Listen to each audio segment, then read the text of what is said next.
What's up, everybody? Welcome back to Vulnerable. It's your host, Jay.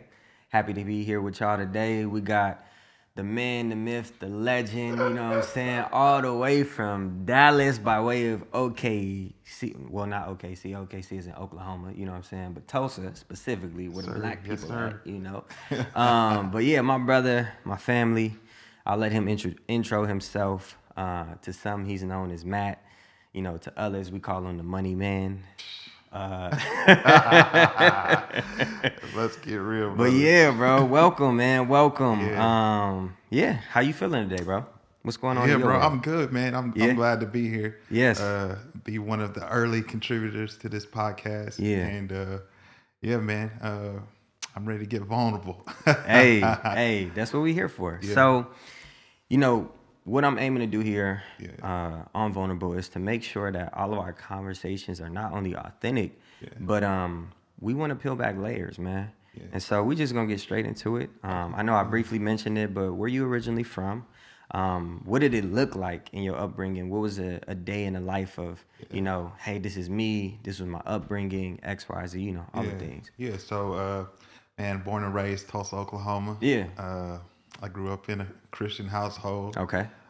We all got our ways Yeah. and kind of strayed from God for a little bit. Yeah. And man, just in God's mercy, He just kind of brought me back. Yeah. And that was throughout college, of course. Moved Yeah. to Oklahoma City Okay. and stayed there, got married. Yeah. And then, moved here to Dallas. And, Yeah. I mean, here we are. You know what Yeah. I mean? So Yeah. that's kind of my journey Yeah. of how I got here. Yeah. And then, we'll talk about how we connected and all that stuff. So, Yeah, of course, of course. So you mentioned Christian household, Yeah. and I know that that's that could be triggering for some people. Yeah. Or it can yeah. also be like, oh, okay, Christian household, because people use that term loosely, right? Like I Right, think right. half of America identifies as Christian, right? Right. I think that's America's religion. And so what did it look like coming up in a per se Christian household, especially Yeah. black Christian households? Oh, We for gotta sure. clarify For that sure, because man. it's like there's like Christian, but then Yeah. there's like I think also black Christians it can be a very different experience. Yeah. So, man, our life involved church all the time. Okay. Yeah. So we got Sunday service, Yeah. we got Monday night prayer, Dang. we got Wednesday church, Sheesh. and then depending on the week, it's some Saturday events. Yeah. Or we have men's fellowship sometimes. Dang. So I was always at the church because my mom to this day still worked there. Okay. So everybody, The same church. same church. Wow. Yeah, parents is faithful, man. They really be tithing. They really be tired. Yeah, I remember, man, like I used to play in the pastor's office sometimes. Because I Wow. was always up there. Wow. Or Sister Minnie. She would take me with her Dang. to run store runs for the church. Yeah. And so everybody knew me. I was Yeah. like everybody's little son. Yeah. And to this day, man, it's like same spot, same location. Yeah. My parents doing the same things: Monday night Wow. prayer, Wednesday night service, Wow. Sunday service. So my parents were pastors, Wow. and they enjoyed it, but Yeah. there was also challenges being a pastor. Yeah. So as a kid, you see this, You're right. but you don't truly understand it. Yeah. So I understand like my upbringing was Yeah. a lot more strict. Yeah. Because there's expectations that come with being a pastor, Mm-hmm. and then also that kind of funnels down to the kids. Yeah. So we couldn't watch things like, Yeah. Nope, turn off The Simpsons. You ain't watching The Simpsons. Yeah, or, yeah, you can or, watch Harry Potter. That's Harry witchcraft. Potter. You can't watch Harry Potter. Yeah. Yeah. So it was a lot of legalism, Okay. and there was some things which I agree with my parents on, but there's some things like as you get older. Yeah. When you put away those childish things in Yeah. mind, it's like you Yeah. learn like we was a little legalistic. Yeah, for So, sure. Because yeah. I feel like, just to clarify for people that are not a part of this community, right? Or, and when I say community, I mean, if you didn't grow up in the same kind of ritualistic environment, if you will, and that's not to demonize growing up in older, Christian homes, but I think that there's certain sort of ideologies that we adapted to Yeah. because I think what a lot of people don't necessarily explore the idea of or even give light to is that in traditionally black Christian households, there is sort of this reformity, right? Because they grew up in that 50s, 60s, 70s culture, shoot, even the 80s, where, even the fact that when you look at a lot of church culture, in particular black churches, even the aspect of wearing a suit and getting Yeah, dressed up and coming to church, that was our one space to be respected. absolutely. So we had to create these communities where we were segregated and excluded from other spaces where we could come and feel valued, right? And especially being a pastor, which is a figurehead in these communities, people look to you for insight, inspiration. And so Right. then that pressure that you're feeling, that burden that you're carrying, the family has to share that with you, Right. right? And then you Right. don't necessarily take time to become cognizant of like, dang, is this really my wife and my children's responsibility to carry these things that I've placed upon them? And so all of that to kind of sum it up and say, just to educate our viewers, typically in these black church spaces, where at least our generation has come through, I feel like we kind of the last from that experience. Church was this place where our identity was tied to who Absolutely. we were. Absolutely. And I think the sad thing about it that a lot of people our age are kind of coming to this awakening of is like, outside of church, you don't realize how much of the world you don't know. Right. You know what I'm saying? So Right. then you like, oh yes, I'm like, even using the term brother this and sister that. Yeah. People used to be like, what? Yeah. Like when my homies would try to come over, if my parents approved for them to stay, because that's another thing people don't know about is like you become very like, I don't know what's happening in their household and those spirits. I don't know if they can spend a night. But Yeah. anyways, when people would come and spend a night or be at our home, they realized that it was something different about us. Right. And I was taught to look at it in an honorable way, right? Where it's like, oh yeah, this is brother A and this is sister B. And they're like, what? Brother A and sister B. Because when you think about it, you at work, you don't say, hey, this is employee Mark. Right. You know what I'm saying? Right, You know who they are. Right. You know what the association is that's placed y'all in this community, Right. which is you work for the same company. Right. But it's at church and tying this back again to black culture in specific, I think we have looked for meaning and longed for value in so many ways that we allowed these places to become kind of like these pillars of affirmation for us.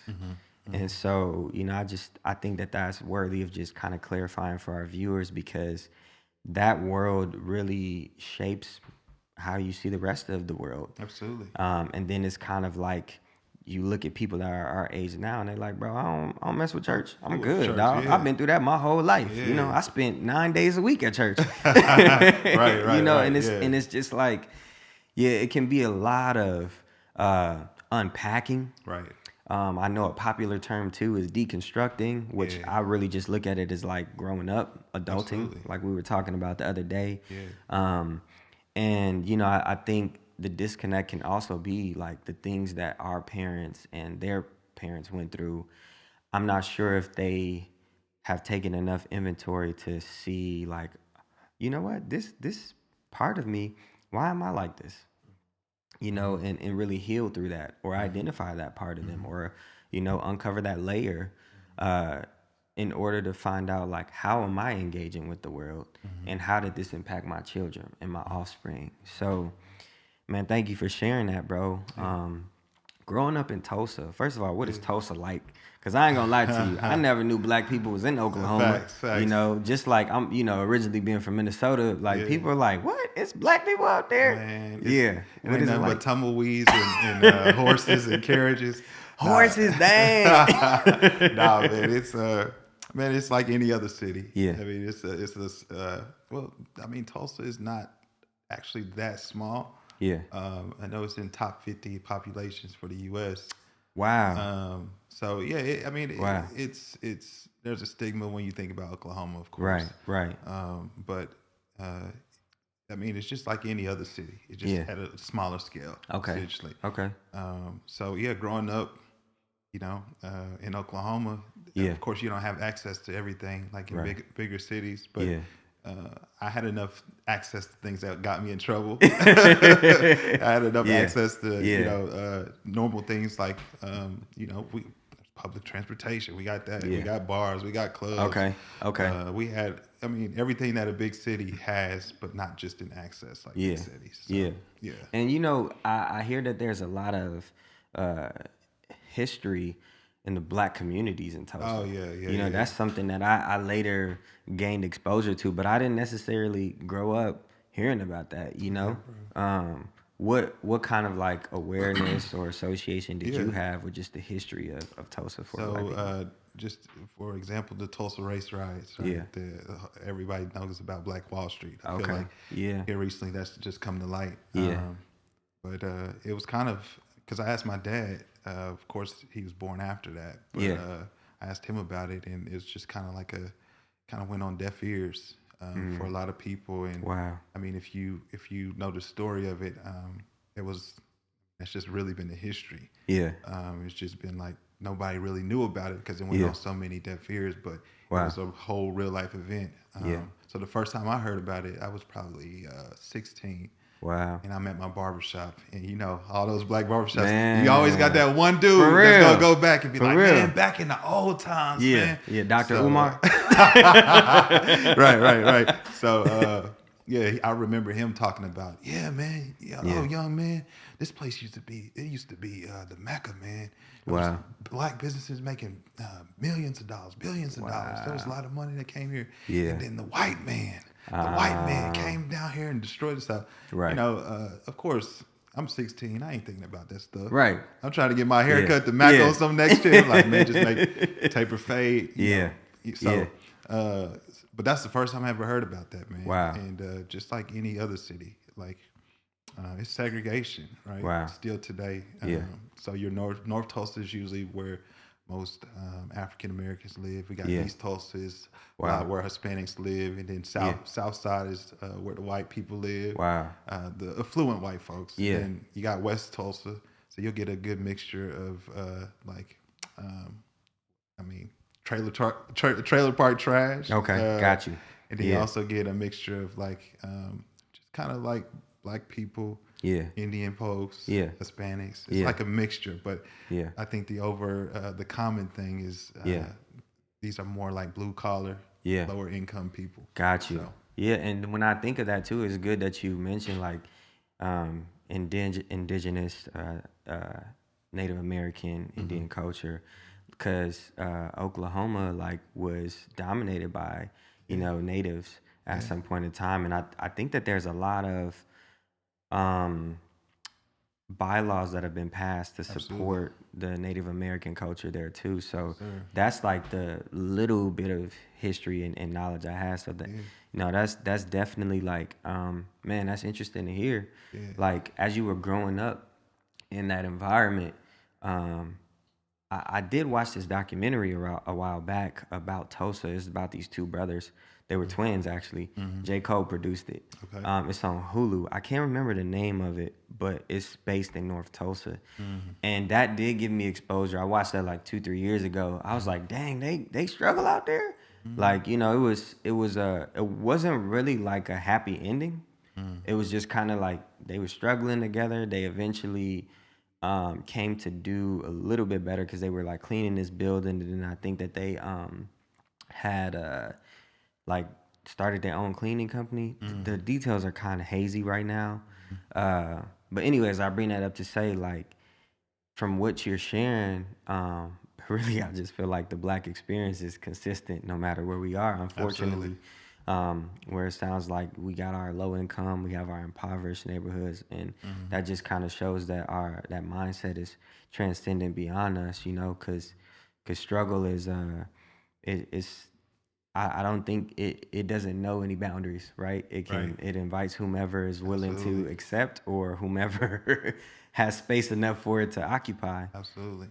But to kind of stay focused with what I was saying, what did you originally want to do, right? So you're growing up in this space where obviously you're surrounded in communities with people that look like you, and are having similar experiences. What did you want to do with your life? Man, I just wanted to make money. Yeah, yeah, yeah, Right. yeah, yeah. So my parents, I mean, I would say we were middle income Okay. Yeah, household. yeah, My parents, some hustlers, they work hard yeah, for everything, yeah.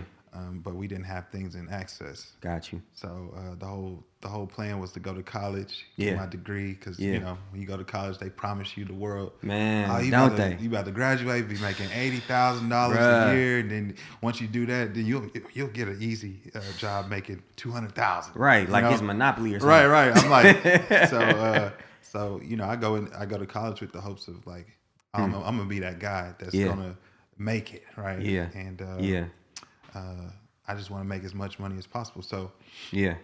uh, there was a guy in college that he was kind of like my inspiration. Okay. It was a black guy.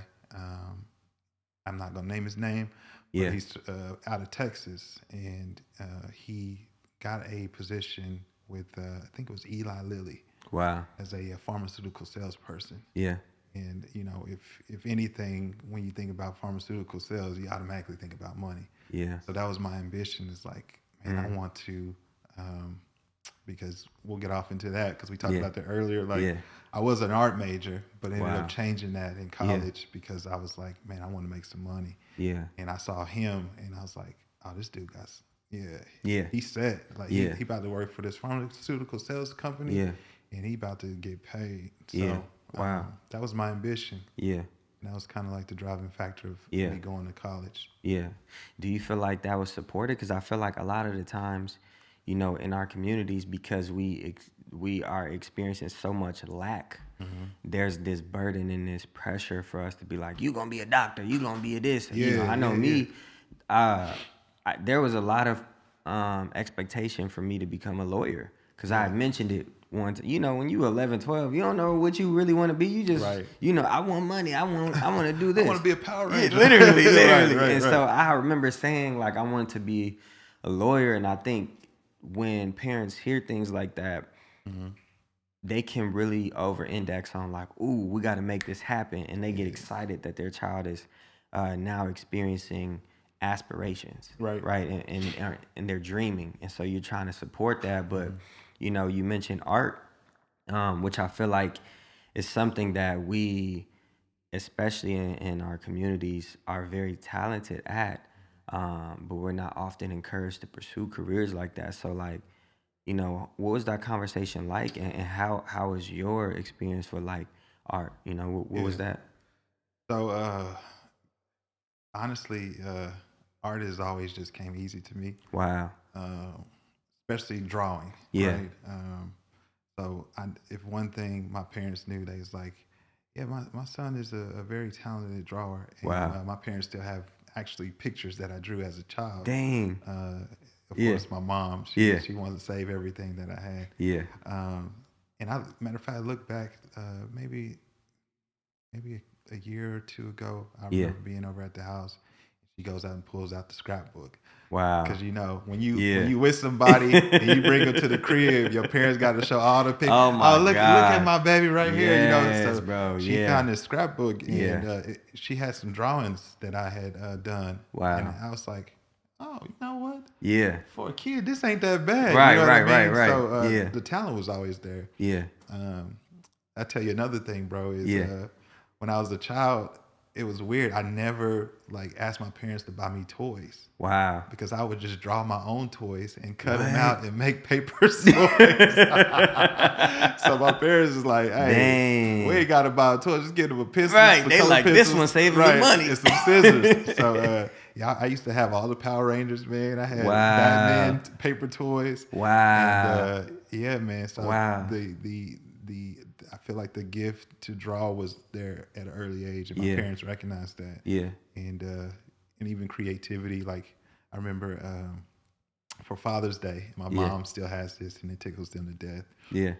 My dad had told me a story about when they were kids. They used to Yeah. walk through the neighborhood, and there would always be this dog that chased after them.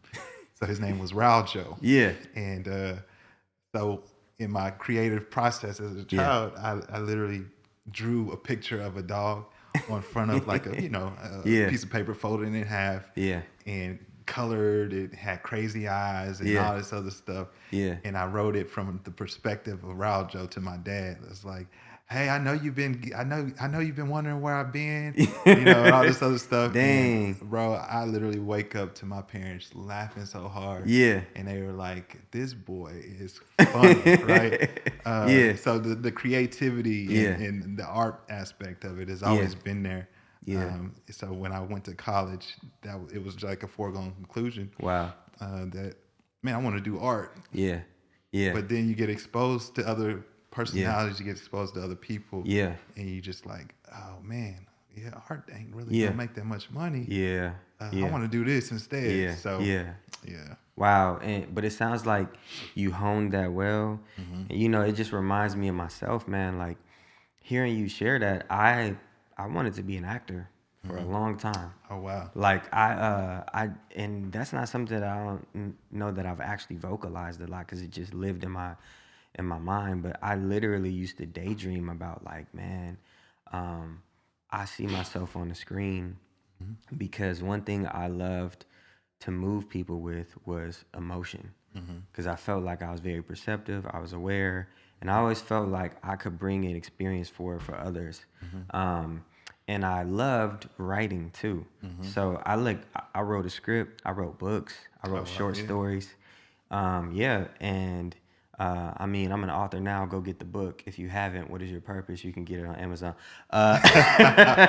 it's good, y'all. It's But good. man, appreciate that, bro. But all jokes aside, um, I just feel like the things that we are actually passionate about doing, we kill those dreams early, Absolutely. and we snuff it out because we feel like we have to fit a mold, or there's this ideology that we've succumbed to that says, nah, you know what? This isn't appealing enough. This doesn't entice people enough.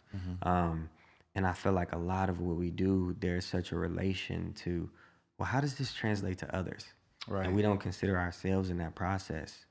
So, um, did you ever experience any disappointment about not pursuing that? And I know our subject today is disappointment. Absolutely. So slight intro, but yeah, let's start there. Like, Yeah. how have you resolved that? Uh, did I feel disappointment about not pursuing art? Yeah. I'm honest, no. Okay. Um, Yeah. After I made my mind up, Yeah. and even to this day, usually when I make my mind up about something, I usually stick to it. Yeah. Um, like the, like I guess the possibility of being a teacher Mm-hmm. now that I work in education, Yeah. and had to sub, I was like, yeah, you know Dang. what? I'm glad I didn't become a teacher. Kids is wild nowadays. Yeah, like Woo! kids ain't, Man. they ain't kidding no more. Man, Like, even my daughter 12, and I mean, Naomi, yeah, she be saying stuff to me. I'm like, what do y'all conversations look like, bro? yeah, man. So, um, Yeah, maybe not the aspect of being a teacher, yeah, but yeah, sometimes like if I ever get like bored or anything like that, I'll draw a picture. wow, But a lot of it, maybe it wasn't the art aspect of it, but the okay, creativity yeah, piece. That I still live for that. You know what I yeah, mean? yeah, Like the multiple businesses yeah, that I have, yeah, and many ideas. Like I was sharing with somebody before, I was like, it's not the actual working of the business that excites me. yeah, It's when people buy into the creative process of those businesses, yeah, and it's like that's the rewarding part for me. yeah, So, no, I'm not disappointed about yeah, becoming an art teacher. yeah. And so, do you think you allowed yourself to kind of feel, though, like, oh, I'm not doing this? Uh, Like, for example, I did have to confront that within myself, and I still feel like I won't say there's a longing, but when I see something, a good movie that I really like, or I see like a funny TV show, there's a part of me that's like, ah, dang, man, like, what would it have been like if I could do this? Or Mm-hmm. like, oh, I could see myself doing this. But I just kind of quiet that thought immediately Mm-hmm. because I'm like, nah, like you don't even have time to dream about doing such and such, Yeah. right? When we look at Morgan Freeman, who's Mm-hmm. been 80 his whole career, you know, who's an amazing Right, actor. So right, right, Morgan, if you ever see this, right. I love you, bro. And Shout I out, want, bro. Shout outs to you. you know, but like when I look at him, you know, or even Cicely Tyson, Mm-hmm. who like, I mean, R.I.P. her. She's a legend, right, Mm-hmm. in the Mm-hmm. acting community, especially in the black acting space. But they started later. Mm-hmm. But I find myself telling myself, no, you're not worthy to even give those thoughts light. Mm-hmm. And so my question to you is, did you allow yourself to feel like, uh, well, I'm not gonna do this because, or you know what, maybe I could have found some fulfillment in this, you Yeah. know, or is it just that you're saying you kept the creativity alive because you still found? I mean, I know Hope. For those of y'all that don't know, Matt has a clothing brand. It's called Hope Clothing. And they've sponsored a couple of things for us, so I'm gonna drop that info in this. He getting all the shameless plugs today, but I mean, we'll have the link to the clothing website below on Yeah. this video. But when y'all see his stuff, it's very current. It's hard to decipher. Like, is this already in main stores? Like, can I go find Yeah. this in H&M? Or, Yeah. you know, you found ways to keep that creativity alive. Yeah. But as far as like the absence of doing that thing that you dreamed about, Yeah. are you able to say that you truly allowed yourself to feel not, you know, what it was like to not do that or accomplish it? I mean, if I'm honest, I don't think, I don't think I have even considered that. Okay. Um, Yeah. because again, it's not like the actual, like, being an art teacher was my number one dream. Got you. Got you. Like, my number one dream was just to make a lot of money. Yeah. Don't know what I was gonna do with it. Yeah. But I just knew, like, and I think today's culture tells us, like, Yeah. man, go get the bag, go get the Yes. bag, go get the bag. Yeah. But I feel like in 2011, Yeah. 2012, Yeah. I had a major mind shift Mm. to where, like, getting money was cool, Yeah. but it wasn't everything. Mm. So even now, like, yeah, I've had success in some of my businesses, Yeah. but like that's not what is my motivation any Got longer. you. Got you. So I guess to say, like, I mean, if I think about it, I probably could maybe get back into art. Yeah. Have I felt the loss of my dream to do that? Not really. Okay. Yeah. Yeah. That's good, bro. When I think about disappointment, you know, I feel like, and not to keep circling back to black culture, Yeah. but I think that there's just so much that we can draw from the experience of being a black man in America and just a black person. I feel like disappointment is like our second cousin. Facts. You know what I'm saying? It's Yeah. something that we're born and bred in. Um, how do you process disappointment? What disappointments have you confronted? Yeah. Like, where are you sitting at right now when you think of the Yeah. topic of disappointment? Yeah. So, man, if I could define my life, Yeah.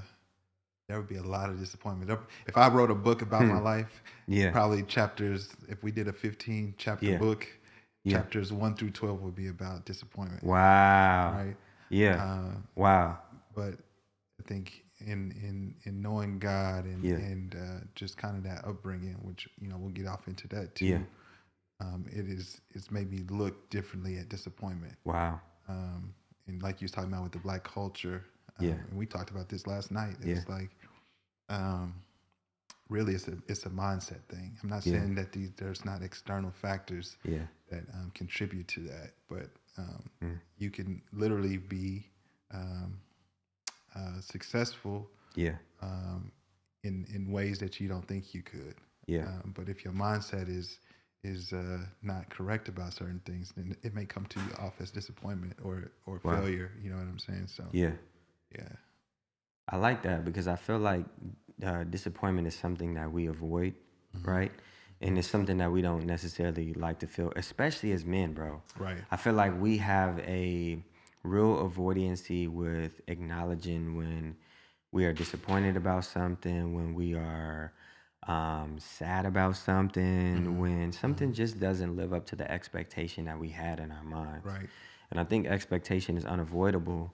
I think it is something that we can't necessarily depict when it's not going to go how we plan. And I feel like, I'm I'm not unfamiliar with disappointment at all. Right. And I feel like that's something that I've not been encouraged to talk about a lot. Yeah. Especially going back again to just like our upbringing. It's like we don't acknowledge our disappointments well. No. Right? We go through stuff. We tell things like, we tell our kids things like, you don't talk about such and such outside of this house, or you better not let people be in your business. Right. And while I think the intention is to say like, hey, I'm just trying to protect you from the harm of the world and society, we don't explain it well. Right. Right. And so then we look at disappointment as an enemy. Right. When I think it's something we need to embrace. Absolutely. Right. Because I think disappointments shape us. They develop our response to how we interact with things. It cultivates components of us that need nurturing. And man, I've had many disappointments that have led me into a silent depression, that have led me into constant sadness, and that have caused me to be mean to myself, unloving to myself, and put myself in a perspective to where I'm just expecting the worst, or I just look at things from a really apathetic or unrealistic point of view, which I think is something that a lot of men we do, man, and we find ways to almost try to circumvent it, avoid it, or we mask it, right? Under like, now I'm gonna just pursue all of these things I never had because I don't want to walk through disappointment, or I get these things that I didn't have, and then I get them and I'm still not fulfilled. Yeah. You know what I'm saying? And I just feel like, I digress. I'm gonna come back to my point, but I bring that up to say, like, what things have you discovered in this season of your life that you like, nah, I'm disappointed about this, or like, man, I've had some disappointments. Like I said, the story of my life, there'll be more losses than wins. Wow. I can say I've had disappointments relationally. Yeah. I've had disappointments, financially. I've had disappointments in friendships. Yeah. I mean, you name it. Like, I can't think of anything that I haven't experienced some level of disappointment in. Yeah. But again, I think it's about how you perceive or how you take things in, right? Yeah. Because I can look at it as something that's debilitating, or I can look at it as something like, what's the saying? If you knew better, you would do better. Man. So, man, I just look at it too like a blessing. I'm like, yeah, man, it sucks in that moment, and to feel it. I think that's something I've been working on, is feeling my feelings, right? Because us as black men, especially, or black cultural. Wait. We can't just breeze past that, bro. Say it one more time for the people, man. Yeah, man. Like, it's healthy to feel your feelings. For real. For real. Because wow. Yeah. Like, and like we talked about too, like our upbringing. And even to this day, I remember talking to my parents about therapy. Yeah. And you don't need therapy. Yeah. And we pacify that with Jesus. Bro, just pray about it. Just pray about it. Jesus is the answer for each and everything. Yeah. Well, why did he create therapy? Yeah, and it's like, Negro, Jesus was crying. Right. He was crying, bro, with his friends. Right. He felt emotion like me, and he tried to talk to people about it. Right. So how could, like, if we are saying Jesus is the center of our lives, and he was vulnerable enough to be like, look, dog. Yeah. I don't know. I need y'all to be with me. Right. And we're like, no, don't talk about it. Just pray about it. Just pray about it. What? I'm still broke after this prayer. Right. Yeah. Jesus is the answer to everything. Nah. He the answer, but he created answers here on earth. For real. I feel like just in this season, man, it's navigating the feelings of it all. Because Yeah. I think, man, I think as men in Yeah. general, we don't allow ourselves to feel how we feel. And Yeah. man, I'm starting to get teary eyed just thinking Nah, about it. but But it's legit, bro. like, yeah, man, like Yeah. sometimes, man, it's just healthy to sit in your emotions and Yeah. feel each and every aspect of what you experience. Because a lot of stuff too in Black culture Yeah. that we go through, we wouldn't Yeah. even consider as trauma. You know what I mean? And Man. man, if you sit with a therapist and they just start going through stuff like, tell me about that. Oh, that was traumatic. Wait, what? That was trauma? Wow. Yeah, that was trauma for you. Yeah. Did something happen to you back in when you was a child? Oh yeah, yeah. That's normal. Like in Yeah. my household, Yeah. no, that was trauma. It's like, Yeah. oh, oh. Yeah. Yeah. And I'm not trying to I think people think like whenever you show emotion, Yeah. you a sissy For real. or you weak. For real. But man, there's so much For real. strength in vulnerability. Yeah. And Especially when I talk to moms, they're like, nigga, you tripping. You know what I'm saying? Go Right, do such right, and such. right. We good. And we grow up in this environment that just reinforces Yeah. brokenness, bro. Yeah. And like you said, it's so important to feel, especially as men. And I've seen what suppressing emotion does. Oh yeah. You know what I'm saying? When I look at the people that I love and care about, Mhm. you know, man, even some of the conversations I've had with my cousins, um, it hurts me, bro. Mhm. Because if you look at the things that we go through in our communities as black men, like Mhm. the people that we just think about losing a friend Yeah. and losing a friend in your lifetime. Yeah. And like, say they didn't die, just losing a friend, that impacts Yeah. us, right? Oh, for sure. Imagine your friend dying Yeah. as you're young. Yeah. And you know what I'm saying? And when Yeah. we look at the hundreds of people that we know that even say they wasn't even in a lifestyle that was super violent, but we just a product of our environment. Yeah. You lose this person and you cry about it, but Yeah. you're not carrying that emotion outside of this Yeah. secluded space. Yeah. You know, and I feel like everything we're taught about being a man is what has destroyed our communities. Yeah. Because we're told that men are rulers. But when you look at a person who rules, they first rule over themselves, Facts. right? And so Yeah. if I'm a person that can't even confront emotions that I have, Yeah. and I lie to myself, Yeah. and I'm not genuine with myself, Yeah. how can I effectively lead my household? Right. How can I effectively guide my path that I'm on? Right. Right? Or how can I submit? Right. Yeah. All submission is Testify, brother. boy, for Submission real. for You know, men. for Talk real. about submission for Because men. we are supposed to submit. Absolutely. You know, and we have a negative association with that when all submission is. Yeah. Submission is this, man. It's power under control. Yes. That's all submission is. Yes. Yes. It's recognizing that I'm a powerful individual. I'm a being that has my own will, my own authority, but I'm controlled enough to realize in this particular situation, it is not necessary for me to dominate through my power. Right. Right. And, you know, if I've lived a whole life of not feeling, when I come to a situation where it's like, damn, this girl really hurt my feelings, I don't know how to confront that. You're left there like, well, what do I do with this? Man, I'm good on her. Yeah. I'm finna go talk to so-and-so. Yeah. You know what I'm saying? Or you begin to think about like, you project all of the disappointment you feel onto this individual. Yep. When this situation is just triggering you Absolutely. for unresolved trauma.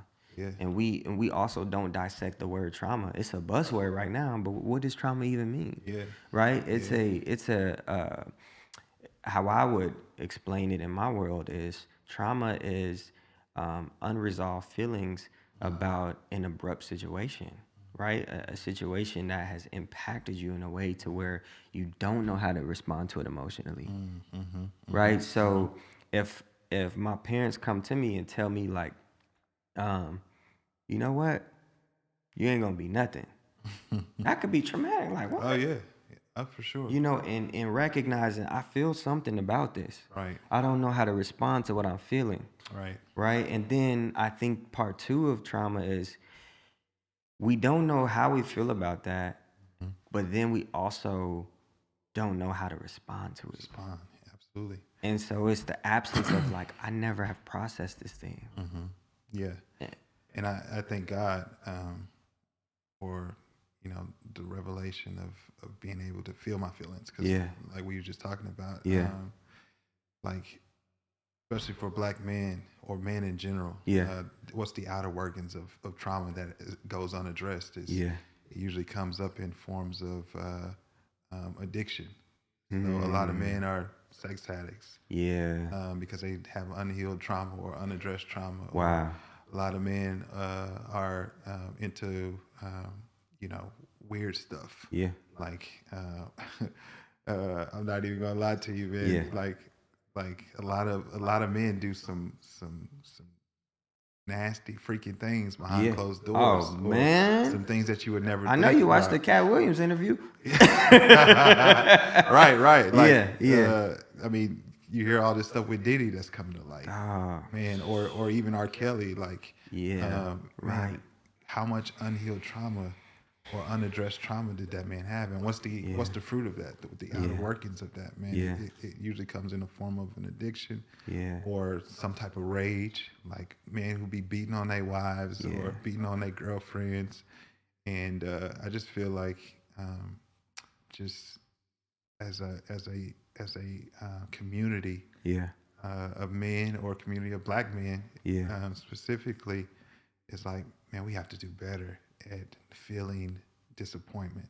Or matter of fact, I just saw on social media this guy literally killed a woman because she rejected him. Wow. You know, like, what kind of... Cause we definitely be doing that. Be like, damn, girl, you thick as hell. And she be, boy, I'm good. Man, fuck you then. You know what I'm saying? That's how we taught to respond, even from an early age. Yeah. That's crazy though. Hold on. He killed her? He killed her, bro. Because she rejected him. And it's Wow. like, man, what kind of trauma were you dealing with, bro? Wow. Wow. Again, man, it's I thank God for allowing me to experience my emotions. Like, it's heavy.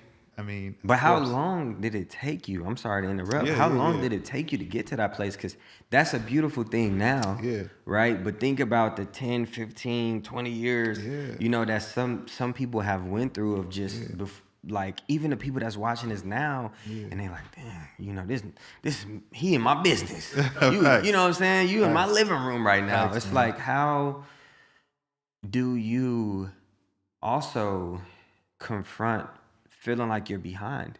Yeah. Because think about people that got trauma on trauma on trauma on trauma. You know what I'm saying? And they're like, you talking about unpacking. I don't want to begin this process. Yeah. Because I've been hurt. I've been molested. I've been, you know, I've been left alone. I've been abandoned. I don't have help. I don't like myself. I don't love all of these things that are compounded that people deal with in isolation. Right? Like, how do we encourage or explore just that emotion? Like what was it for you when you began to be like, man, I thought I was good. Both of my parents was in one house, two people. Yeah. I had both parents. But I think, man, it's vital for men to be around healthy men. Wow. Right? Because healthy men recognize things, and if they are really invested in your life for your betterment, they'll help you see that. Yeah. I mean, we've had conversations ourselves, man, where it ain't always peaches and cream. Like, you told me, like, sometimes, like, man, I see this in you, bro. Yeah. And it's just something like, man, I know men are like more recluse when it comes to relationships. We don't have as many like girlfriends, or Yeah. you know what I mean? Yeah. Like, Yeah. so, Because women gonna talk about it. oh, women gonna talk. They gonna, Yeah. girl, let me tell you. Right, girl. And women are good at affirming one another. Yes. You know what I'm saying? Yes, You man. come through a breakup, see, girl, let me give me some wine. Facts. I told you he wouldn't, you know what I'm saying? Facts. But it's like men just be like, nah, bro, we finna go get some. You come with me to the club, bro. Yeah. She could been waiting on you. Yeah. You know, so Right. like, not to interrupt, but I feel like you made a good point there, though. Yeah, bro. Yeah, I just think again, it's man, are you around men who have your best interest at heart? Wow. Because normally, if you aren't around some man that's already healed or that is dealt with this trauma themselves, and either they're recovering from it or they're in a place of being healed, Yeah. then you're just gonna be around more toxic men. And like you Yeah. said, more toxic men. All it's gonna do is, hey, bro, let's go pop some bottles tonight. We Yeah. got to get you some. Yeah. You Right. know, or get into things that we know you probably shouldn't be doing. Right. Yeah. So for me, it was being around healthy men, and also just relationally, like we talked about women, like Yeah. man, I love black women. Yeah. Like Yeah. black women. Protect our black women. Yeah, they are the epitome. And black men don't cheat. That's an unhealed trauma. But for me, black women are just like a sign of strength. Yeah. Right. And it took a black woman to tell me, like, man, you got some trauma. And You ain't lying, because I was talking to my wife about this before, bro. I told her some of the best advice that I have received in my life that helped me to realize like I was shallow was it was from this girl, and she told me, she was like, everybody ain't gotta have access to you. Granted, she was telling me that because I was like, low key feeling myself. We supposed to be on a date and I'm distracted. But, and me and my wife had a great conversation about that. But in that moment, with me still being in my, I'm in my prime, I'm like, what you, this girl tweaking. What you mean? Like, everybody ain't gotta have access to me. You just jealous because I'm not paying attention to you. But being able, like, women can be so perceptive at identifying things in the details. And we can have real difficulty with confronting those things. Right. Because I feel like when even men hearing this right now, I bet they're gonna be thinking about like, dang, my ex wasn't crazy. You know what I'm saying? She told me X, Y, and Z. I didn't like how that made me feel.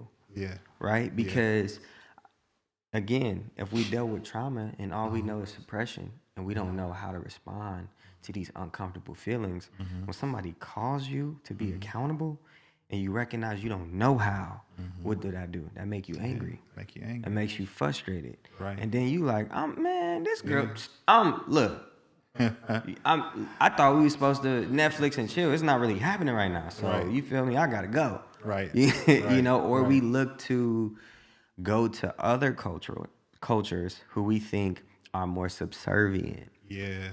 The stigma or the stereotype of white men being with, white women or other cultures because we think they listen to us more. Right. When really it's like, no, you just want to go to spaces where you're going to be held less accountable. Yeah.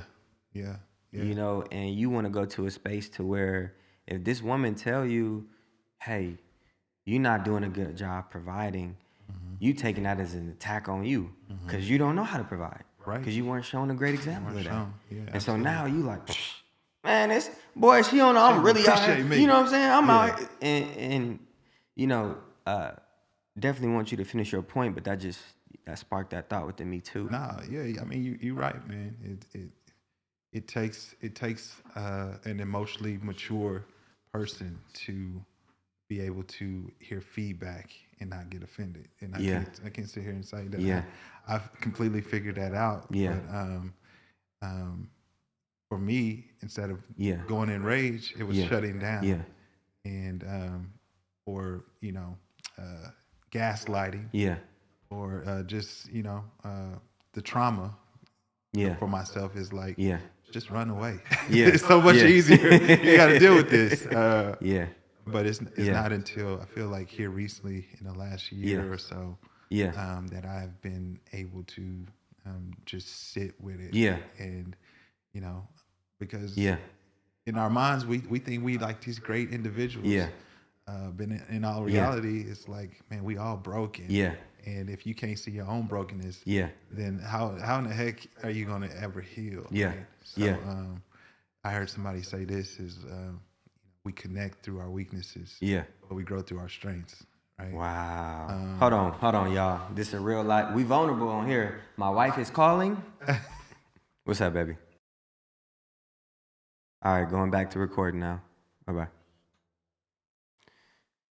So, if we was recording, which I'm assuming we are not, we are. That's how you prioritize marriage. Marriage is first.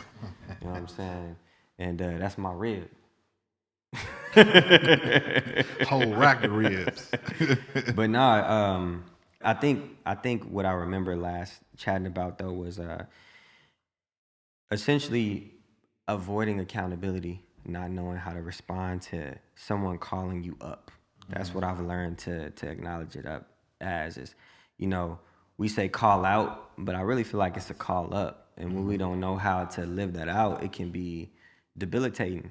Because you're like, how do I respond to this? Right. How do I be this thing that I really don't know how to be? Right. And I can't recognize that I'm not this thing. Right. I just feel like it's you that's the problem. Right. And that's kind of what we was talking about. Yeah.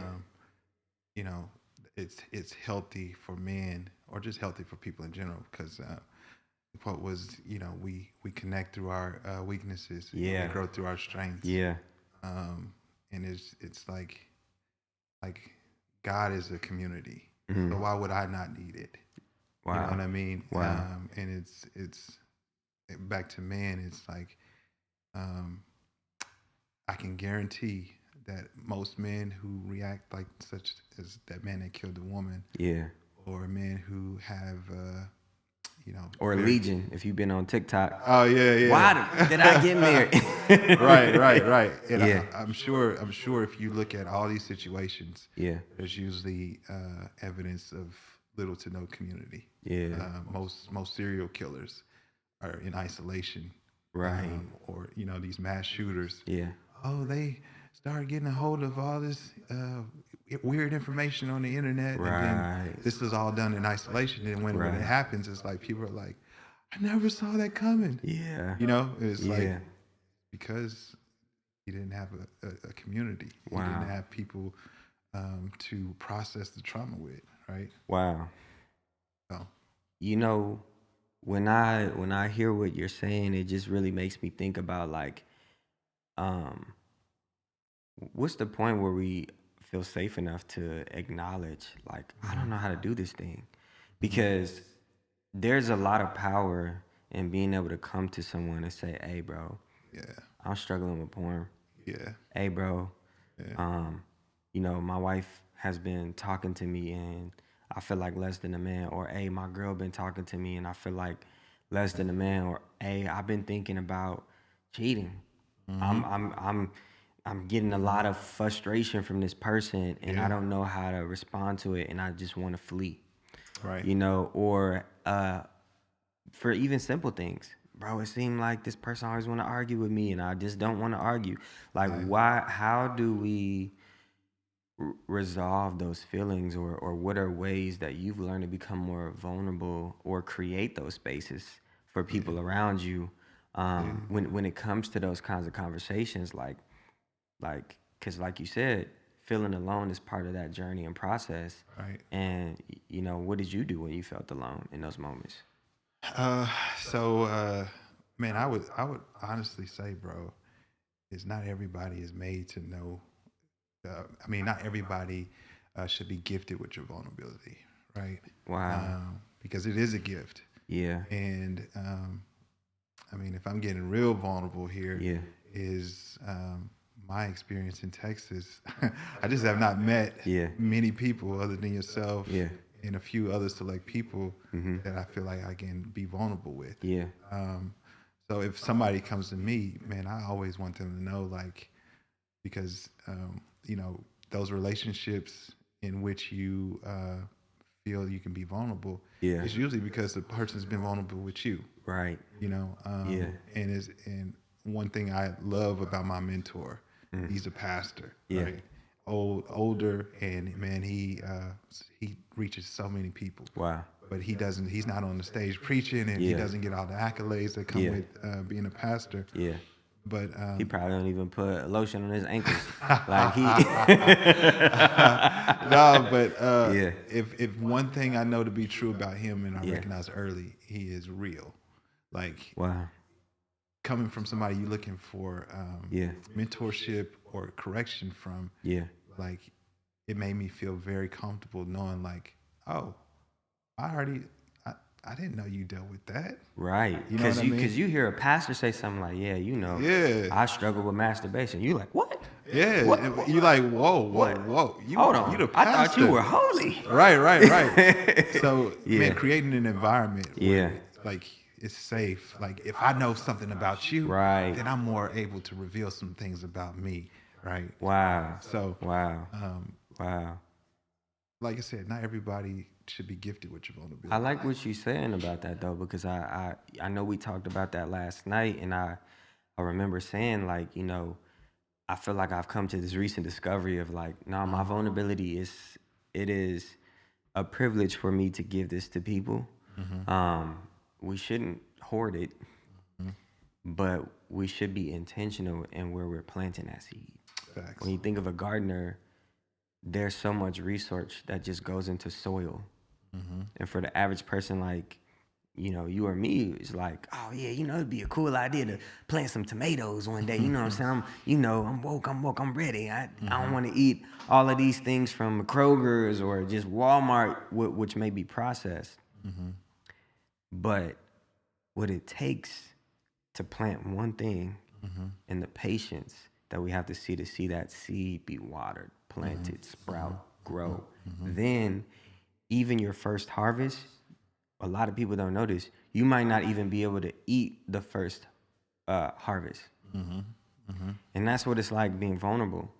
The first time I take the risk of being vulnerable, I may not see an immediate return on investment. Right. And guess what? I might not even be able to experience the fulfillment of what it felt to come and lay this thing before other people for them to consume. That's, you know what I'm saying? Think about that. Like, when I give my vulnerability to someone, it's appetizing, it's fulfilling, it's satisfying a hunger, a desire, but you may not ever be able to participate in that feast. Right.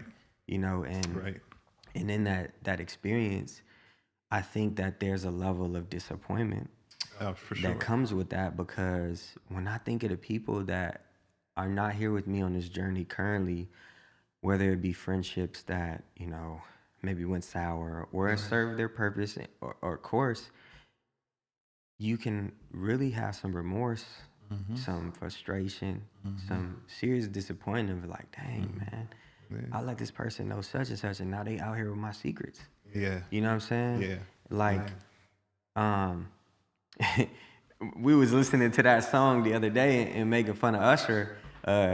I think it's called Good. Shout out my boy Usher. You know what I'm saying? If you want to sponsor Vulnerable, you welcome. You can glitch on this podcast. But I say that to say in the lyrics, he said, who knew it'd be like this? Usually my exes turn to enemies. Right? And when I think about that, you think your immediate response to a failed relationship is like, I'm not finna, cause you've deposited a part of yourself in this person, and you feel like they're leaving with something, because you were vulnerable with them, but that vulnerability was situational. It wasn't true vulnerability. And not to say that you won't feel a loss if a relationship doesn't survive, but it may feel very much like, man, she know what I did for her. Yeah. Or man, do he know what I did for him? Like, he cheated on me time and time again, and I kept taking his bummy self back when he didn't have nothing. Like, one of the worst songs that I can never listen to ever again in my life, and Yodi knows this, is on the new Kendrick Lamar album, which that album was fire. But what's the name of the song, bro? We Cry Together. If you listen to, and I personally can't listen to it because it's so personal. I'm like, I've been through this kind of argument, but it is so gut wrenching because she is tearing him down, you know, and he's tearing her down too. Yeah. But it's coming from a place of course, they're reenacting a real situation where he's basically saying like, you ain't nothing. And she's like, no, you ain't nothing. You know? Well, they're saying much more. But the way I felt just hearing that, I felt so uncomfortable because it reminded me of times where I felt violated for my vulnerability. Yeah. Yeah. You know, and to your point, what do I do when this space I created or this environment I tried to create when it doesn't survive? Yeah. How have you dealt with that? Yeah, I think, I mean, in all honesty, I'm walking through very similar things right now. And I think, I think again, feeling your feelings, number one, acknowledging it, because what they say, the first step to your healing is acknowledgement. So acknowledging, like, I've been through this, I'm going through this. And then I think too, it's not only acknowledging but addressing the issue. Because it's one thing we can always acknowledge it. Like, we could talk about race relations and things like that. Like, when all that stuff started happening, Black Lives Matter, man. And you know, we was stop killing people for real.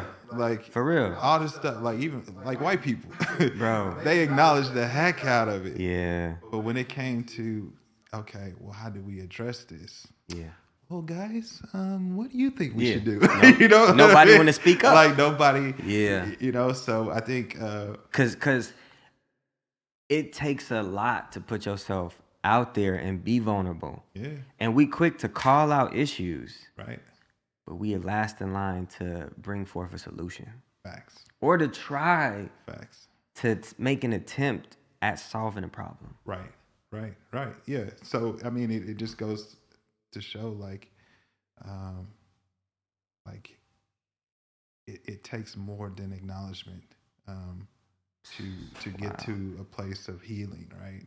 Wow. It takes the action steps behind it. So you acknowledge it, you address it, and you put action into place, right? Wow. So hold on, bro. You dropping too many nuggets, man. Like you got to give that some light. Like that can apply to so much of life, bro. Yeah. Like it takes more than just the acknowledgement. When I think of that, it just wow.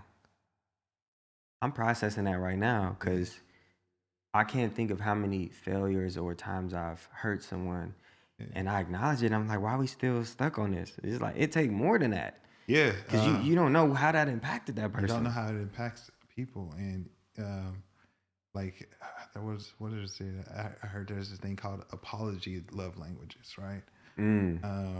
Dang. Because not every apology is genuine. Sometimes you'd be like, I'm sorry. Yeah. Just to shut them up. But, you know, certain people have different apology love languages. You about to shake some households up. I'm saying. Like, it's going to be husbands DMing us right now. Hey, don't ever have him back. Facts. Nah, but, man. You know, a relationship that I was in is one person I can be like, hey, I'm sorry. I won't do it again. Okay, we can move on. Yeah. Another person, hey, I'm sorry. I get that you're sorry, but what are you gonna do about it?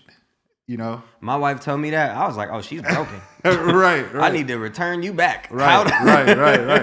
Yeah. But it helped mature me. Yeah. Because I didn't know that. I didn't know. Like I used to, and she gonna laugh when she's hearing this part, but one thing that I used to say all the time is like, man, I want a woman that speak her mind. Got him.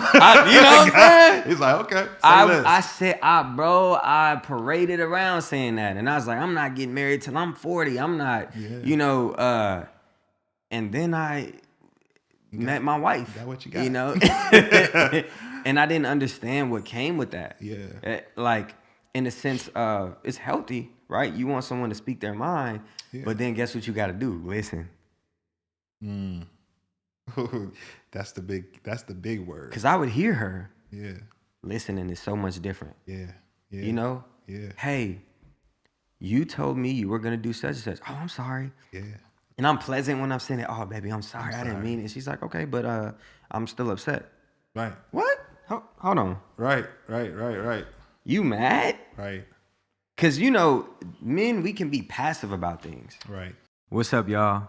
I hope you've been enjoying this episode so far. If you want to continue listening to what we're talking about, make sure you hop on over to Apple Podcasts or Spotify. That's where you can get the full episode and you can experience all that we're talking about here. I hope that you enjoyed it. I hope that you took time to sit with it. And I hope that you take time today to be vulnerable. If you want more, reach out to us at vulnerable.fam@gmail.com, or you can always reach out on Instagram, JAYKLINE_. JAYKLINE_.